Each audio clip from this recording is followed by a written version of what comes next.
What's going on, boys? No guys, welcome back to the video. Now we have an interesting video. This is more of the way FUT Champs has changed, or potentially could be changed. They're going to reduce the games from 30 to 20 or even 25. In case you're wondering the source, I'll be honest, I have absolutely no idea who this guy is. But all I know is the entire community apparently trust him. I don't trust anyone, to be honest, unless it comes from EA. But I know they were debating this just because 30 games is too much. For kids, for young people, people at uni, it's a different situation. But for most adults, 30 games is ridiculously hard. If you've got a family, you've got a job, Friday, Saturday, and then, Sunday, you might be able to play a bit. But it's really hard to play, especially now no one leaves. But I think this actually could be a really good system. Now, I think right now matchmaking could be better. And the issue is right now in matchmaking is it's very easy to cherry pick. And you can basically, there's still ways to avoid top tier players. You can get home games still. And pros are obviously going to do that because they need to do it for a living. They need to get their points, whatever. So the problem is that 20 games is actually not a bad idea if matchmaking is done correctly. So this is the information. I'll read out and I kind of give you my thoughts first. So apparently there's no confirmation yet. So first of all, Rivals and FUTCHAMPS to be a two-tier system. Week and league qualification required every week, which I'm not really happy with that. I think if you qualify, I hope they keep the same thing where if, for example, you qualified last week, you should be able to qualify again, because most people don't have time to play the game during a week. I remember when I was at university, I didn't have that much time, so I don't know how people who are actually working full-time jobs are gonna have to. I mean, if you're working, let's say you're doing a full-time job and you got a proper system in place, you're going to be home by 8-9 o'clock. You're not going to have time to play a couple of games. If you got kids, then forget about it. But 5 games to play, need 3 to win for qualifications, can enter 3 times a week. So it was that kind of that knockout tournament back in the day. I don't know if any of you guys remember that, but there was that knockout tournament, which I thought was a brilliant idea. I used to hate it though, because back in the day when I was at university, I remember I used to be at uni from Monday to Friday basically, and you had to qualify I think on Thursday, and that was very problematic. So they fixed that with a companion app. So I hope you can still get the 14 wins or whatever it is and retain that for the next week, because if they don't, they got rid of that, I think that's an absolute terrible idea. There's kind of this rumor that rewards have changed. Apparently monthlies are coming back, but again, I will have a separate video for that. I don't want to go too much into it, but this is the main thing. So this was actually sent by Donk. So well, this individual claimed, I was told it was 20 games back in April, but they're also debating it could be changed to 25. I think 25 is a more realistic number. To be honest, I think it's a sweet spot, because if you think about it, 30 games I think is just a tad bit too much. If you could split your games up, 8 games a day, I think it's still very, very hard, but it's actually not too bad of an option, to be honest. So that is one thing that I'll be honest, I'm very much looking forward to. But I think 25 is a sweet spot, because if you have few games, there's going to be so many people that are 20-0. That's the issue. I'll kind of go over how they can fix that. 20-0, and the second thing is that if it's 25, at least you're going to have that discrepancy between that. So apparently there's a new reward system: a higher rank equal a better version of the card. I don't agree with this 100%. The reason why is I don't care, because I get a higher rank. So for me, this is all fine and dandy. But there's a lot of Gold 3 players, and there'll be a massive discrepancy between the elite players and the gold players. That discrepancy is mainly seen during team of the season time, so when you get elite during team of the season, you can make 1 million coins. It can change your team dramatically. Whereas people in Gold 1, they really fall behind back then. But what they should do is the reward system for Gold 3 players, if they make it random, but maybe let's say Gold 2, you get a guaranteed better version of the card and it slowly progresses up.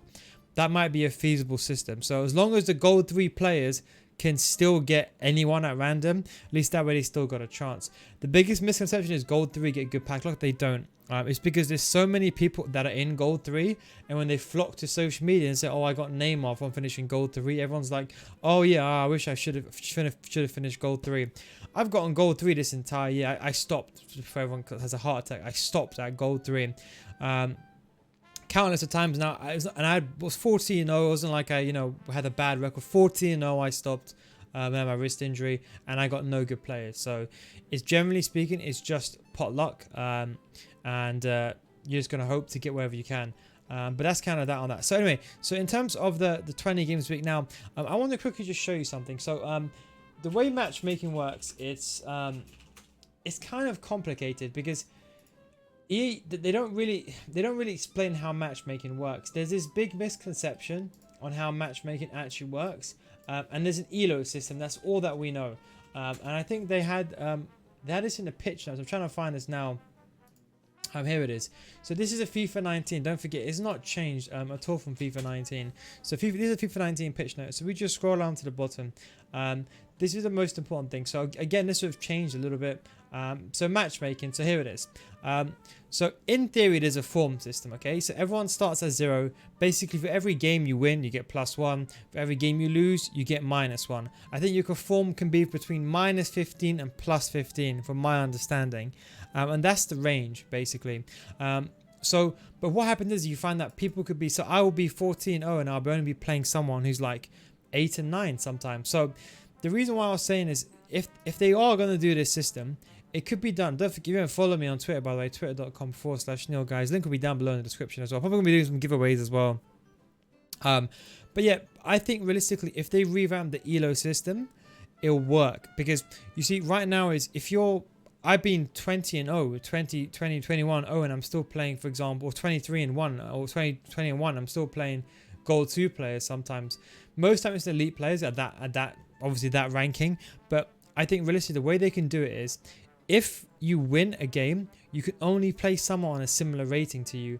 The problem is that the range is not identified. So EA say, okay, look, you match someone who's got a similar form to you, right? So they say every weekend starts fresh. Okay, yeah.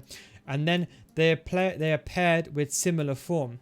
It's kind of like the pitch note. It's just so ambiguous. We don't even know what that means. Similar form. Does that mean someone with -15 can match against someone with +10?